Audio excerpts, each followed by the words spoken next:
Hey, Chinwaggers, it's Steve Asma. And a few weeks ago, Paul and I took Chinwag on the road to a long-running comedy festival, Sketchfest in San Francisco. We had a total blast.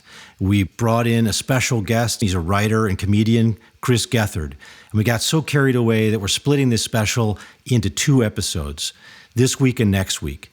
Chris is a great storyteller. We get into some crazy, weird shit, and you're going to need 2 weeks to process all this stuff. So we hope you enjoy it.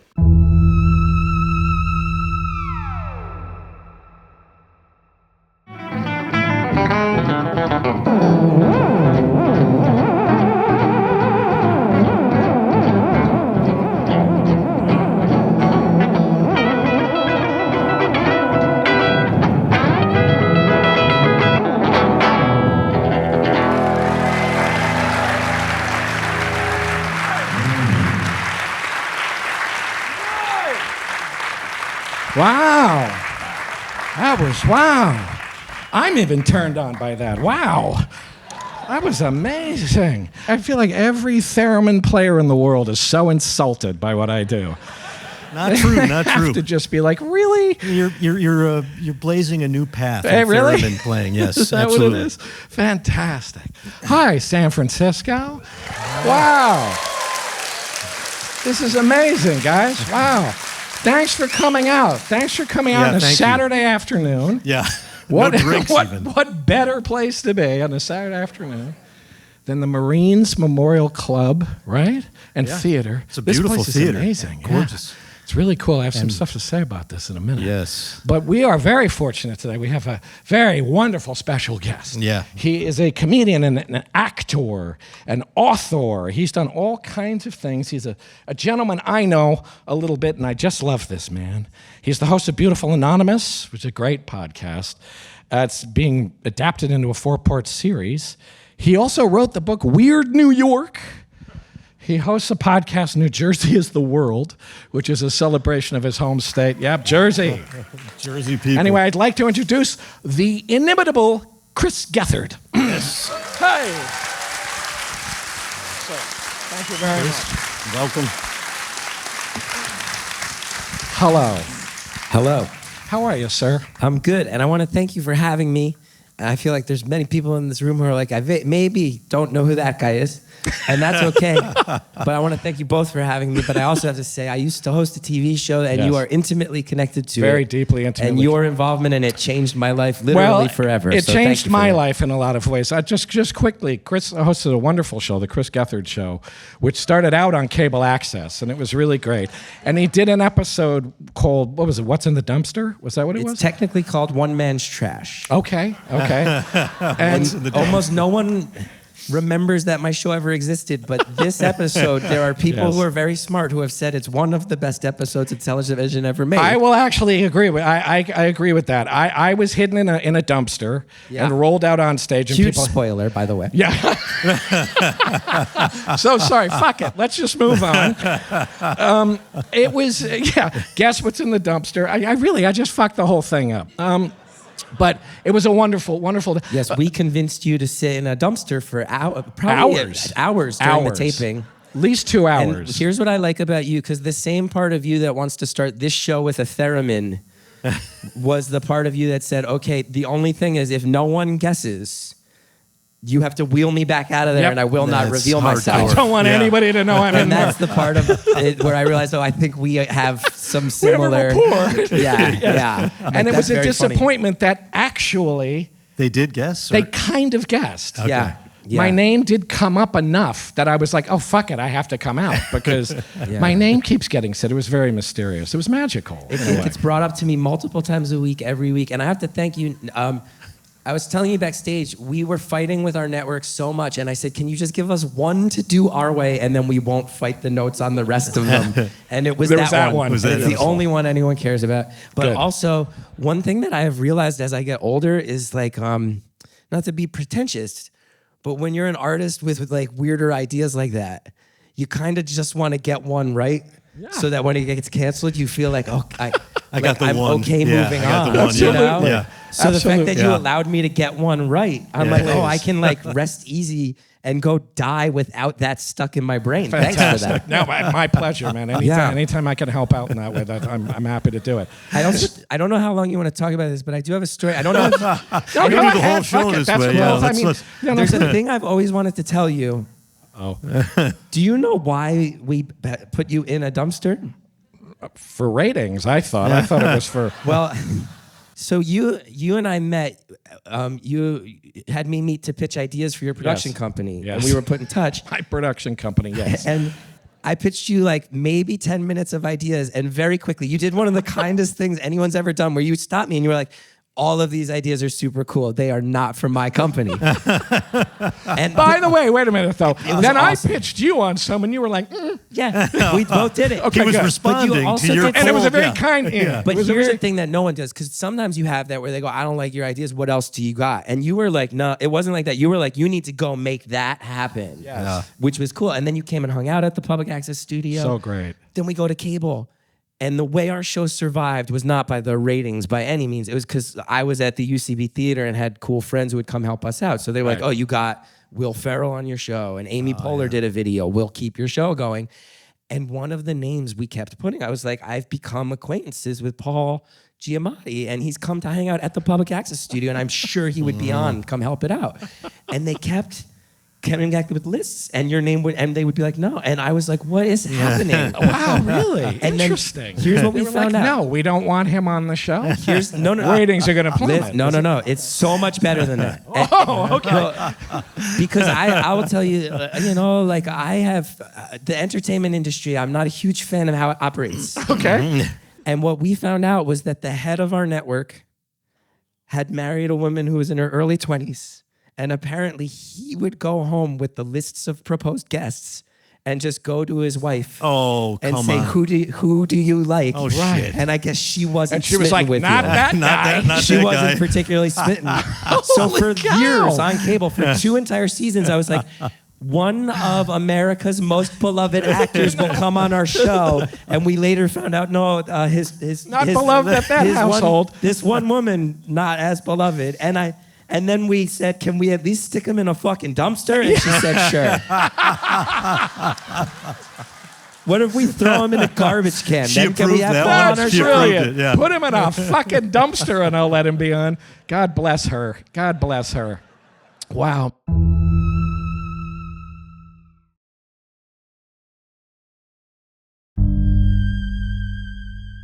I do want to introduce some interesting topics because you are interested in stuff like this. I was not aware that you wrote for Weird New York, which is what? It's like a series of books, well, it right? started, there's a fanzine in New Jersey called Weird New Jersey. And when I was in high school, it exploded in popularity. If you grew up in Jersey in the late 90s through up until today, they still publish 2 issues a year. It was just this thing that was like, here's every haunted road, Amazing. haunted tree, abandoned mental hospital, A lot of them in crazy Jersey. Lot serial of them. killer. Like anything strange in New Jersey, and it was beloved. And then you've probably seen these coffee table books, Weird New York, Weird Yes. Florida, Weird US. Yes. Yeah. It blew up into those, and I wound up So co-writing it started, Weird the US. Jersey one was the original one. The Jersey one was this very gritty underground fanzine, and then it became a series of books, of which I wrote Weird New York and ghost wrote or co-wrote 7 or 8 other states. That's Is there one incredible. for San Francisco? Is there a There weird San is a Francisco? Weird California. Oh, weird California. No, okay. wait a minute. Yeah. So you wrote, what other states did you do? I wrote a bunch of chapters in Weird Virginia. I did a bunch in Ohio. Ohio is one of the weirdest Real places.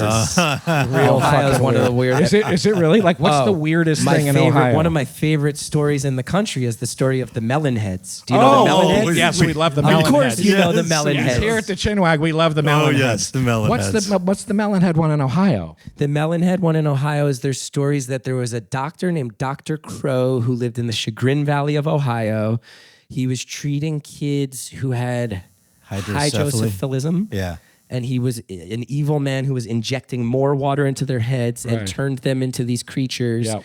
They rebelled, killed him, burned his house down, and took off into the woods. Fantastic. And now when you drive the dark roads in that area, Yep. every once in a while, you'll just see one skitter across the road. right. Yes. Actually, right through the headlights. Just Do you know like- about the Bunny Man of Virginia? No. Oh, one The of my Bunny Oh, favorites. wait a minute. Wait. The One of my thing I want to favorites. ask is, were they like, Chris, Go check out the Bunny Man in Virginia. And you were just like, got it. Sarge. Not And you only just went were down they the- like that, they were also like, hey, we need a photo to accompany this article, and we bought a bunny suit. That's the So if you read Weird Virginia, there is a picture of a man dressed as a bunny holding a Not bloody you. axe, and it is me.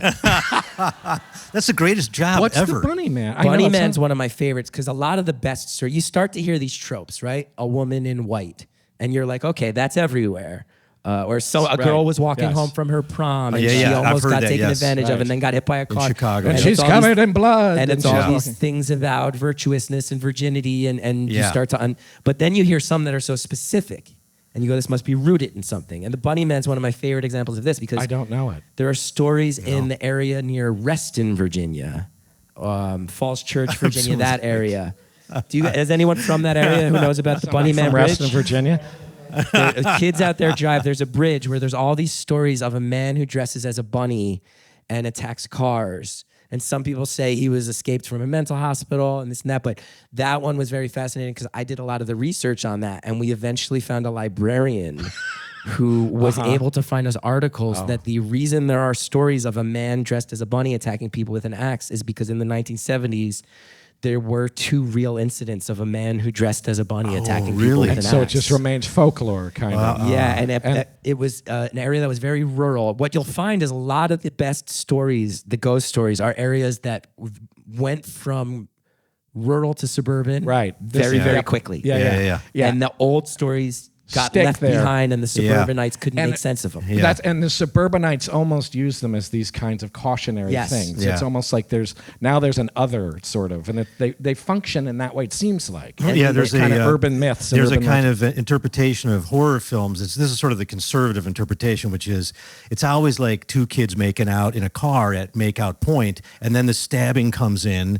And it's like, it's rendered Guy in lovingly, bunny suit stabbing, yeah. And a guy with a suit. And it's sort of like, don't have sex before marriage because this is what's Right. going to A lot happen of to it's you, that. Like, yeah. But this one, you'll be not shocked to hear, there legitimately was 2 kids making out in a Okay, car. I And they were Cautionary at tale. what was, I think, going to be turned into like a condo development type area.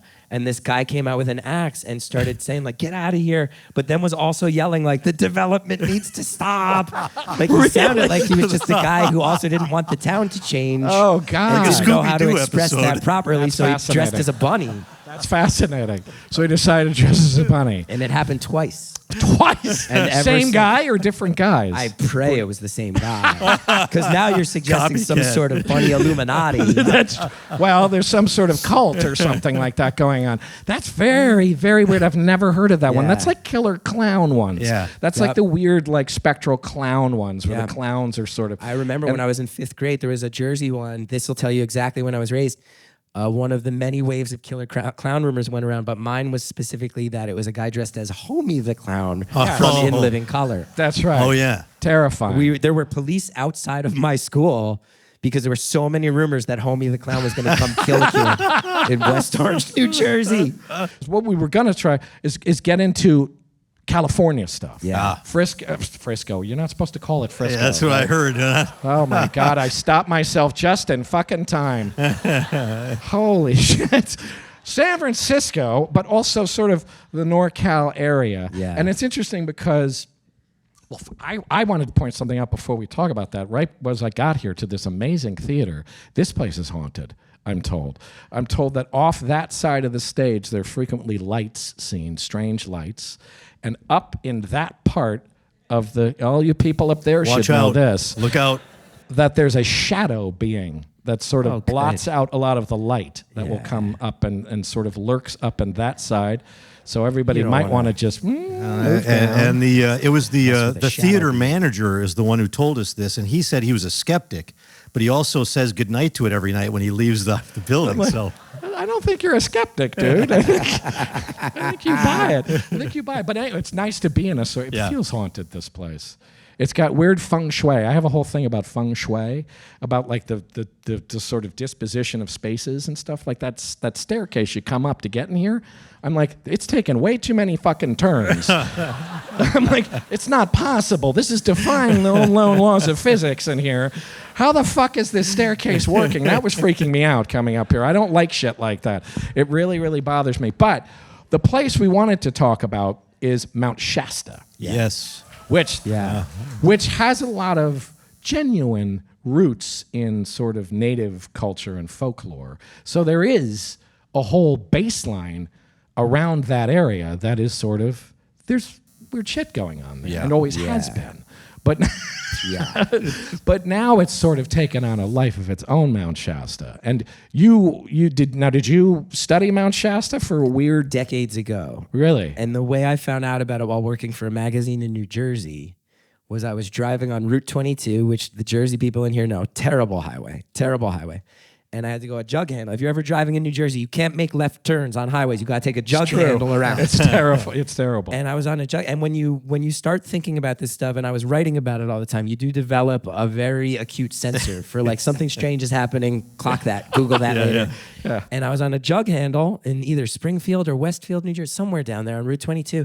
And I just passed a church. And I saw the sign outside said it was called the I Am Temple. And I'd never heard of that. Yeah. And when I Googled it, I said, oh, we have a story here. Yeah. My detector was correct because the I Am Temple is intimately connected to the many legends of Mount Shasta. And then I started finding out about how many other legends that are all sort of separate, but then they've also blended together in a way that's very interesting about people, not even people, subterranean creatures living within Mount Shasta. Yeah. Whole Mount religions Shasta- that have developed around Mount Shasta. Mount Shasta's like Yeah. just one-stop shopping for every kind of weird thing Yeah, you could possibly want. Bigfoot is there, UFOs, the Lemurians. Yeah. Lemurians Yeah, is the tell us best. what you know about the Lemurians. Oh, the Lemurians. Have you guys heard of the Lemurians? Anybody Does anybody know the know Lemurians right Lemuria? here? Okay, some people. I also feel like before, because I try to keep an open mind and I never want to be dismissive. I will not judge. Is there anyone here who's like, you're Northern California people? There might be people here who are like, no, yeah, I've been there and I think all of it's real. Anybody here believe in the Mount Shasta stuff? One guy's I'm willing on the to fence. One guy admit- firmly does. I'm open. So there's a lot of stuff happening on Mount Shasta. And people have seen stuff hiking it. We have to talk about the Ascended Masters later. Yes, all of this stuff. But the Lemurians, if I remember right, were sort of a companion to the Atlanteans. And while the Atlantis continent sunk under the sea, Correct. this other race of quasi-human, maybe not human people, instead of retreating under the sea, have an entire civilization that lives in a hollowed out Mount Shasta. That Mount Yes. Shasta is They- hollow. they- and the Earth is Lemurians- hollow as Yeah. well, just in case anybody was wondering. The Earth is also hollow, and they live down. Lemuria starts out as an actual, I think, Steve. Yeah, no- it's an actual like after Darwin, people got really excited about the origin of human beings, and they hypothesized that there was some kind of landmass that connected Africa and India and all the way down to Australia, and they called it Lemuria after lemurs because they thought it was some way that lemur monkeys got from India Yes, to Madagascar. exactly. I And can't then- believe we know this shit. Yeah, I know. And then Ernst Haeckel, the German Darwin, never mind.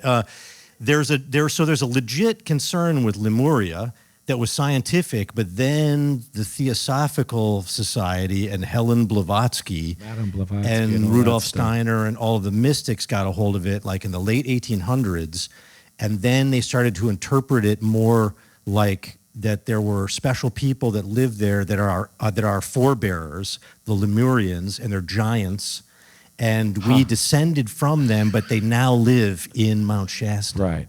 Yeah. Anyway. It's the best. Like, Professor, amazing. It's one of the best. Yeah, it has all of this stuff, which I would think why Bigfoot is connected to it too, I guess, because he's sort of big and stuff like that. And it must be some sort of, but what were you, please? Yeah, I mean, that was I remember finding that. And that was the type of thing I was very good at, of like driving on a jug handle in New Jersey and then turning around to my boss and being like, so there's people inside a mountain in California. And he was like, this is why we employ you, young man. Tied into the Lemurians, kind of separate, but also is the I Am movement, which that is... came in the 30s, right? And this, you saw an I Am church I in saw New an I Am Jersey. temple in New Jersey. So this is a fairly It still currently functions. functioning There thing. are still I Am temples. There, I believe there's a headquarters in the I Bay think- Area, I think. And they have and in some- Chicago.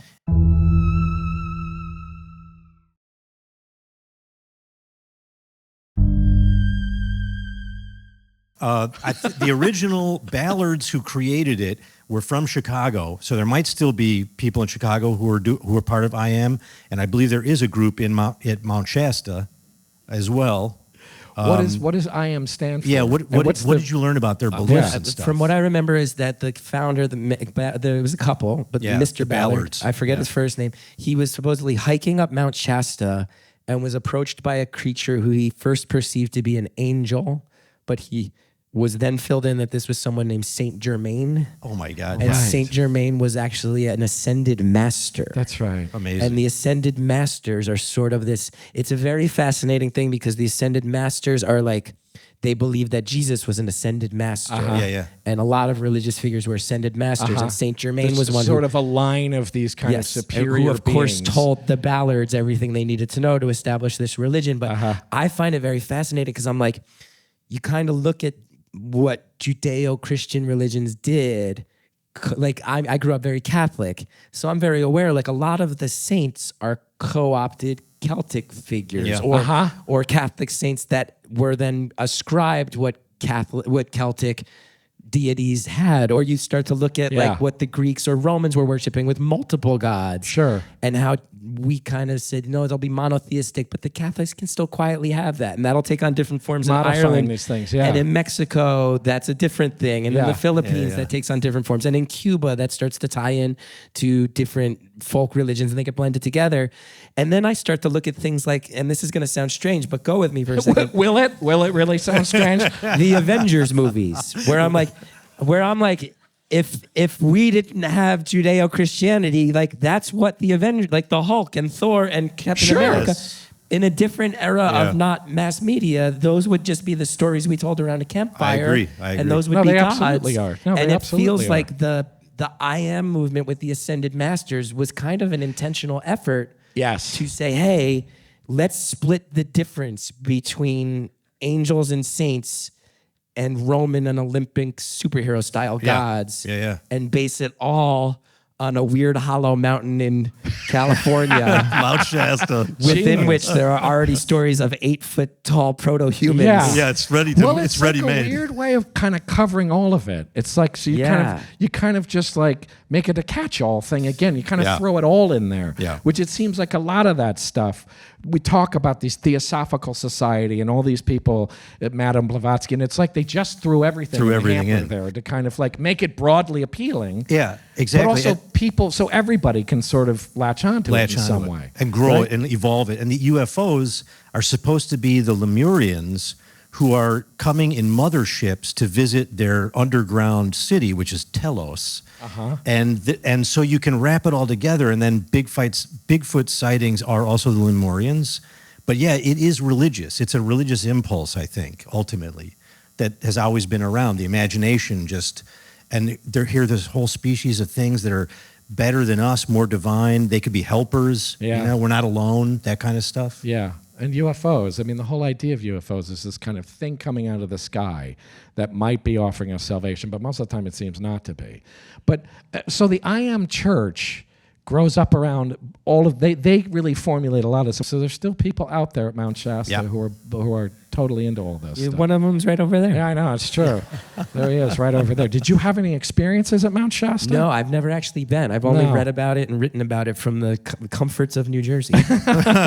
I've driven past it. I mean, the other thing that's interesting is apparently, there's a lot of legitimate, weird meteorological stuff that happens there and a lot of weird geophysical stuff that happens there. There's something called an X point, they think there, which are these sort of short-lived weird and it's a real thing, kind of magnetic sort of connections to the sun. They don't mean anything particularly, but it's this sort of odd geophysical magnetic thing. It is actually happening there, they think. But then that all gets thrown into this too, and it all starts to become that. You're into the interdimensional Bigfoot, as anyone who follows our podcast will know that Paul's into interdimensional Bigfoot. I guess I say yes. Is that what I say? I can't remember. I say so much shit on this show that I can't remember. Interdimensional Bigfoot. You need to commit. I also wonder if that he's like from the future. I have all different kinds of theories about Bigfoot because he's super fascinating. But all this kind of stuff is wonderful. What other? I mean, there's other. I was in this city particularly. I was sort of fascinated by the whole Alcatraz thing. Have you ever yeah. read up about Alcatraz or anything? Which is haunted apparently, and had that great escape from Alcatraz, which was a great movie. Does anybody remember this movie with Clint Eastwood? Do you remember the movie with I Clint never saw Eastwood? it. Yeah. I Escape never from saw it. Alcatraz. And I remember as a kid watching that movie and thinking, they literally escaped by making paper mache dummies and putting them in the beds. And these paper mache, they kind of took the gratings out of the heating ducts and put paper mache things in.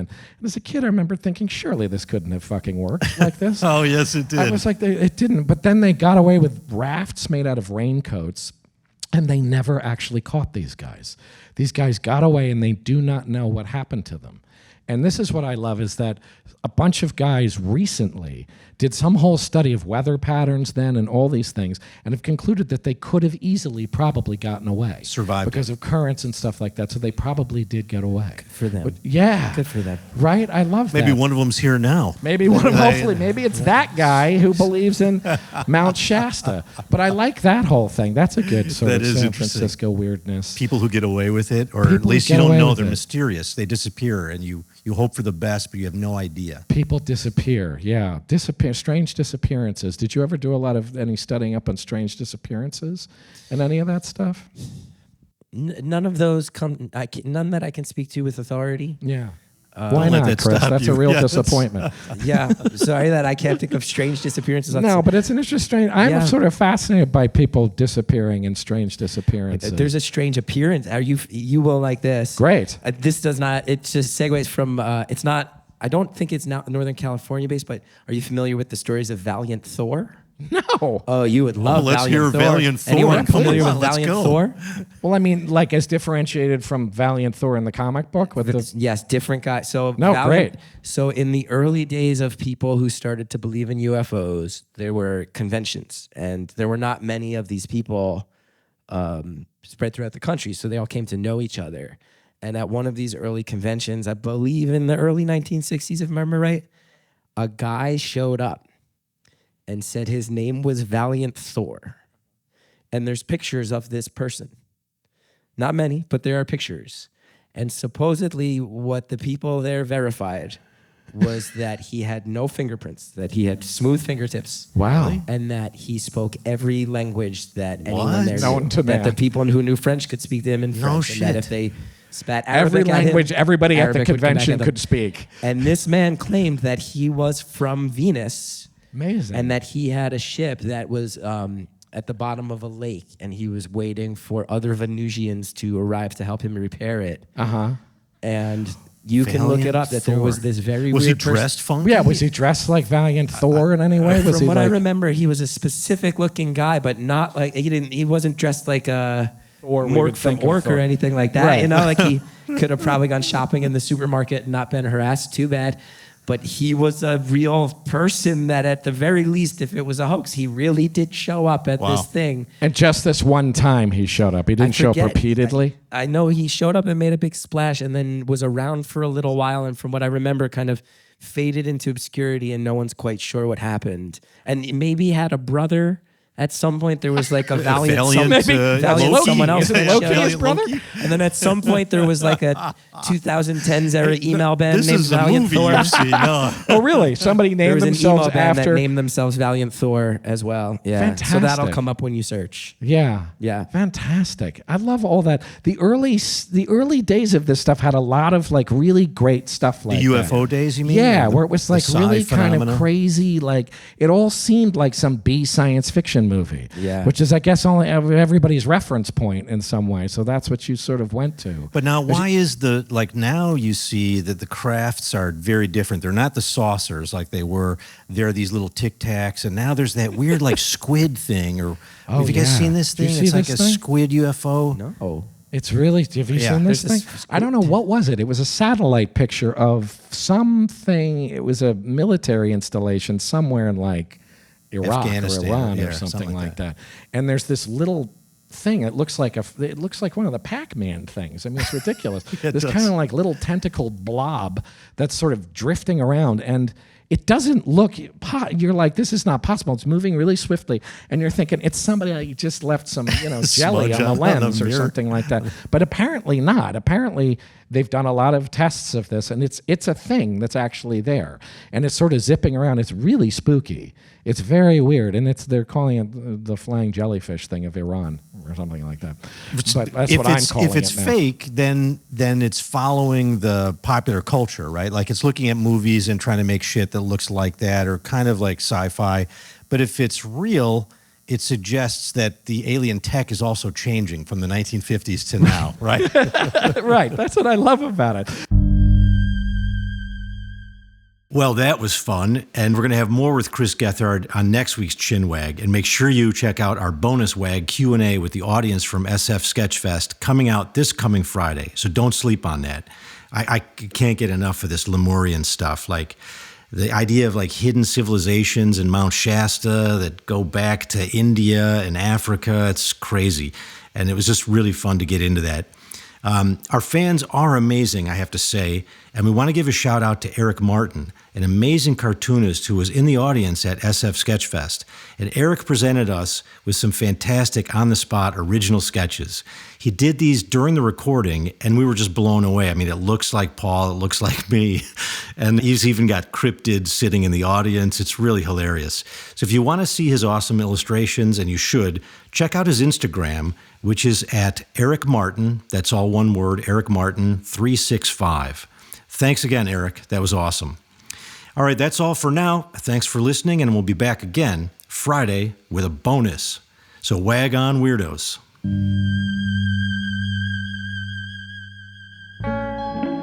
Chinwag is a production of Treefort Media and Touchy Feely Films, hosted and executive produced by Paul Giamatti and Stephen Asma. Executive producers for Treefort are Kelly Garner and Lisa Ammerman. Dan Carey is executive producer for Touchy Feely. Our series producer is Rachel Whitley Bernstein. Original theme music by Luke Top, with additional music by Via Mardot. Oscar Guido is our executive in charge of production. Tom Monahan is head of audio for Treefort. Audio production supervision by Matt Dyson.